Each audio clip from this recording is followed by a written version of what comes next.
Good morning. No, that's not what I say. I say salutations. Salutations. Because good morning, if you remember, isn't very inclusive to those who aren't listening in the morning. So, salutations. I've several things to discuss with you today. And usually, when I prepare for a podcast, I go back over my daily reflections that I make each day at school, note down anything that I find especially interesting. Then I take a step back and look at those things and think, are there any natural connections between these? Sometimes there are. Today, there is not, or at least no obvious connections.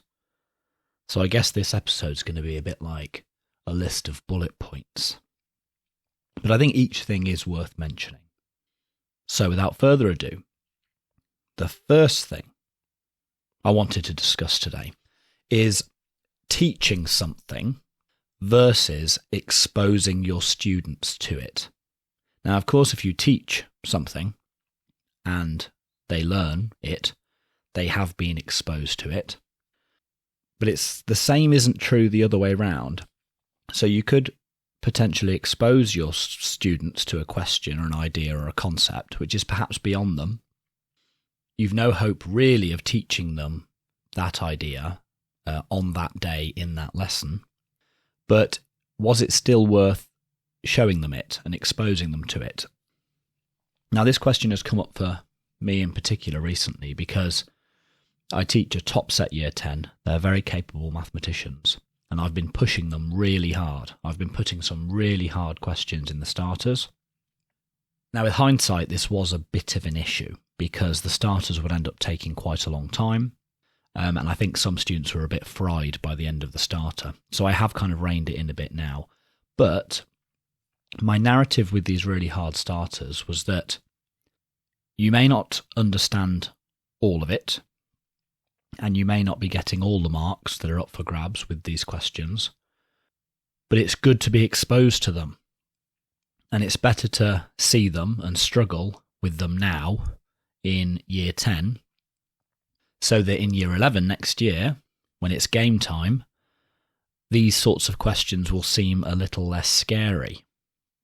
That's what I told my students, that's what I told myself, and I wanted to put it out there to hear people's thoughts. Because I think that these questions might seem a little less scary in the future if, when students are first exposed to them, the student can at least make some progress. They can perhaps pick up 1 or 2 marks out of 6, or they understand a few things, they can see a few connections. It makes them feel just a little competent, maybe not fully competent with respect to these questions, but just a little bit. Now, what about the students in the class who are completely confused, completely lost? Does exposing those students to these sorts of questions help them? And I'm not so sure. It could, in fact, even plant the seed for some sort of maths anxiety. Because I'm thinking that perhaps in the future, if they see that question again, they might think, oh God, I've seen this question before, and I didn't have a clue what was going on last time. I'm not going to have a clue what's going on this time. Oh, this is awful. This is a miserable experience. Maths is making me anxious. So I think this idea of exposing students to content that's perhaps a bit beyond them works if it's only a bit beyond them. If it's miles beyond them, perhaps it's not such a good idea. But I would be interested to hear your thoughts. I guess it depends largely on the resilience of the students and on your narrative. I guess if you set it up like, here's a really hard question, and one day in the future, we're all going to be able to answer this question, that might be a good thing. Especially perhaps if you have a whole unit of work working towards answering that sort of question. So building up all the relevant skills incrementally, and then return to the really hard question at the end of the unit and say, look, this makes sense now. Perhaps that would be a better way of doing it. Anyway, I'd be very interested to hear your thoughts. So is it a good idea to expose students to content that is just that little bit beyond them in terms of, Well, to be honest, I don't even think that's controversial. I think, yes, we do need to expose students to content that's beyond them. That's the only way you're going to encourage growth and learning. But in this case, I've been showing students questions that in some cases is probably quite far beyond them. So is there any utility to doing that? I'd be interested to hear your thoughts. Second thing I'd like to discuss briefly. So I had been teaching finding the median from a frequency table to my Year 11 class. I'm not a big fan of this topic. In the past, I've always stumbled over my explanations at a crucial point, and I'm kind of relying really on the students figuring it out for themselves, because my explanation isn't fully sufficient.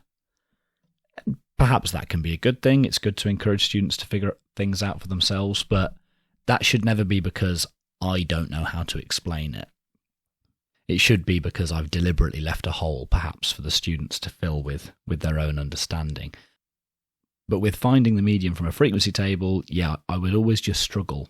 I would always just struggle with my explanation. But then I had a light bulb moment with my Year 11s. I suddenly figured out a much easier way to teach it using cumulative frequencies. I won't go into the details, but I thought this is brilliant. Light bulb went on above my head, and I'm pretty sure several of the light bulbs went on in the room, and I thought this is fantastic. This is a great way to teach this topic. I can't wait to get back to the maths office at lunchtime and share this with all my colleagues, which I did. Told them the story. They're nodding along, listening. And at the end they say, yes, that's how everyone always teaches it.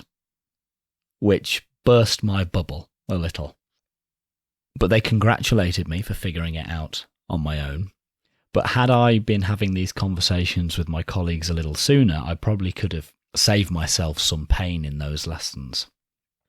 And so I think it just drives home the fact that it's so important to maintain regular communication on these issues, on these topics, these tricky topics with your colleagues. And I had thought to myself, each time I've taught that topic and struggled with it in the past, I have thought I must speak to my colleagues about this, and then perhaps just forgot. But now, happy ending, I can teach that topic even though it took me a little bit longer than most to figure out how.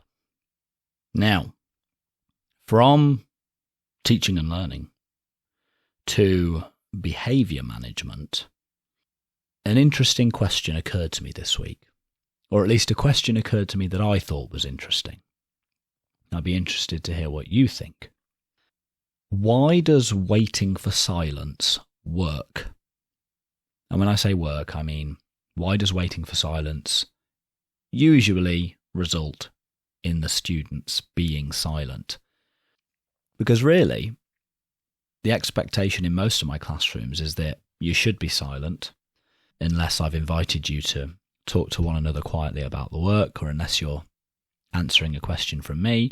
My students pretty much know that the expectation is that they're silent, and if they're not currently being silent, if they're making noise, it's probably true that I'm waiting for them to be silent. But when you suddenly make a song and a dance about it at the front of the class, so you put your whiteboard pen down, you lean on the whiteboard, arms crossed, do a big sigh perhaps and say, I'm waiting for silence. Usually, 9 times out of 10, the students are silent. Why does that work?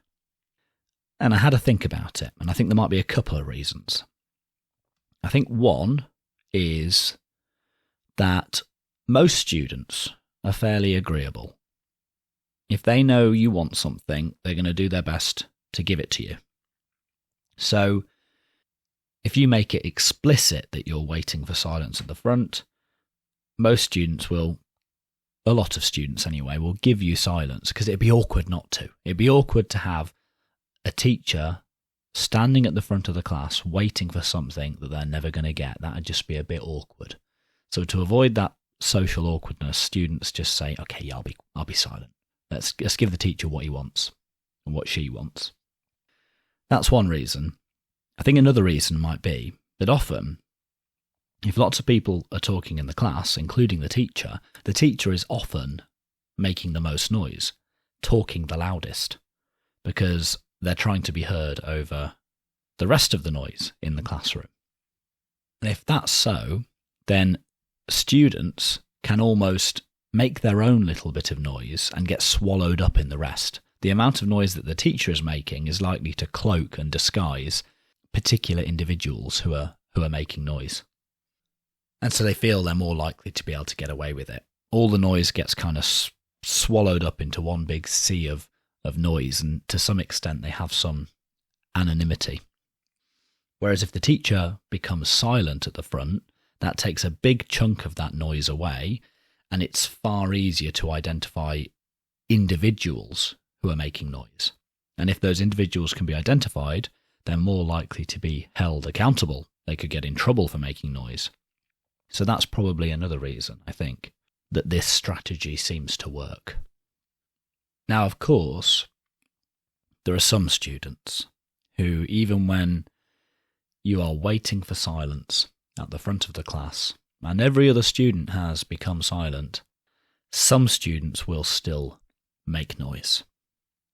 My mentor in my training year would refer to all the other students as being sheep. They follow the dominant personalities in the room, and hopefully the dominant personality is the teacher.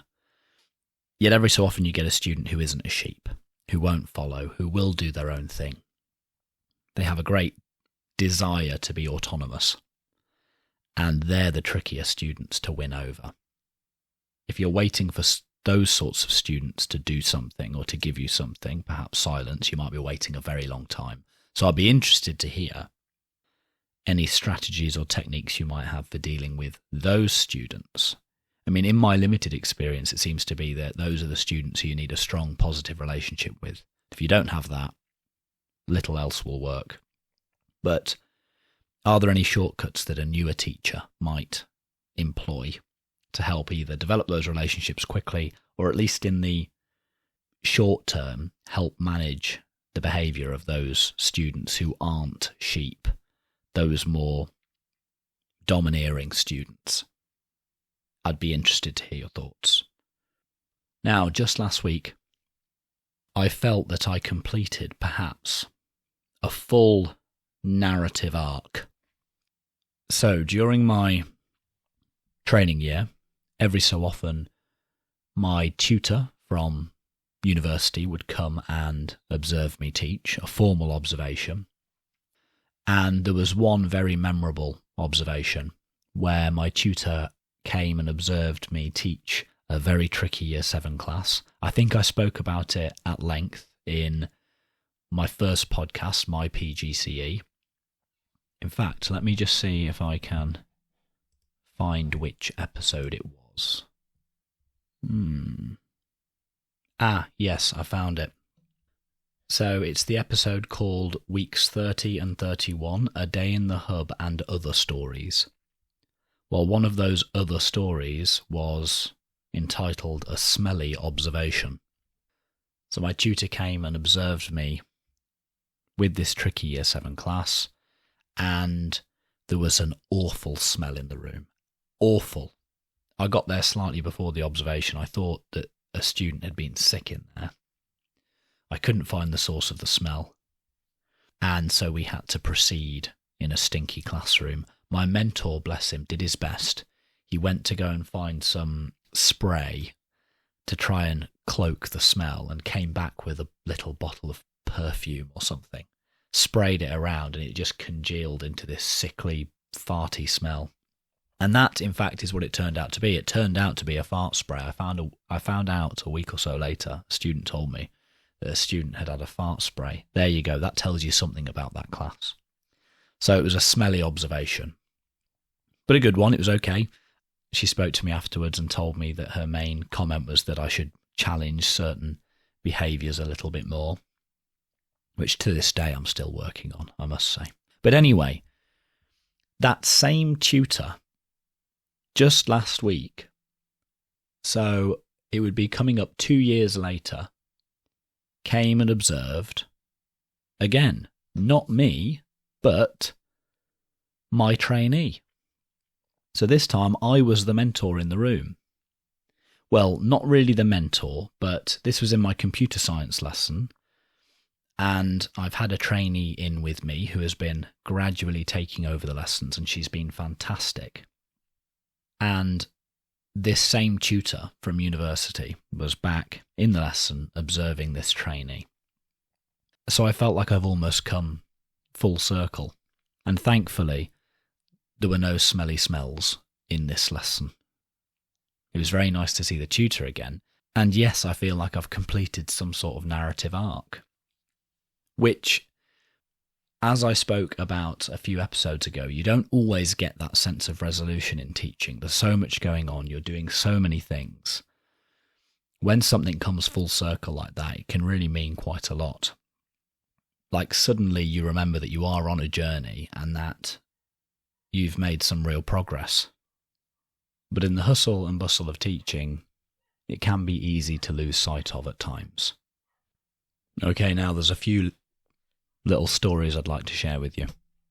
Before that, however, my usual Patreon plea. This episode took 2 to 3 hours to produce, and I aim to produce 2 episodes a month. So that is around 4 to 6 hours a month that I put into this podcast. If you think that work is worth at least the price of a coffee, then please consider signing up on Patreon. As always, there's a link in the show notes, and you can help me cover the cost of producing the podcast. It doesn't cost much, but any contribution is greatly appreciated. And I have also started uploading videos of my recording sessions 1 week before the release date of the episode. So you do get that exclusive early content as well, if that is an incentive for you. Now, on with the episode. I was teaching scattergraphs to my year 7s, and they were plotting scattergraphs. So on a scattergraph you have 2 variables, perhaps height and weight, and you have some data. So you have the height and weight recorded of, 10 people. And if someone weighs 70 kilos and they're 180 centimetres, you find 70 kilos on one axis go across, 180 centimetres or whatever I said on the other axis go up, and where those 2 lines meet, that's where you plot the point on the scattergraph. Anyway, my students were plotting, so they had some tables with some data in, but these tables had no context. And one of the tables, the 2 variables were age and price. So as the general trend was as the age was increasing, the price was decreasing. But there was no context. And as students were plotting this data on their scattergraphs, lovely boy put his hand up and said, "Sir, this data here," I said, "Yes." "Is it children?" I said, "I beg your pardon." He said, "Is it children? So as the child gets older, the price decreases?" I said, well, I didn't know what to say, to be honest, initially. Bit concerned. Who's selling children in this boy's life? Very concerning. I said, no, it's probably cars. As the car gets older, it gets cheaper. He's like, oh, okay, fair enough. I didn't know whether to report that as a safeguarding issue. And I discussed this with my colleagues in the office at lunchtime, and they said that they too had students who asked the same question. Is it children? On the same worksheet, is it children? As the child gets older, the price of the child decreases. Incredible. Right now, I did something a couple of weeks ago that I have never done before as a teacher.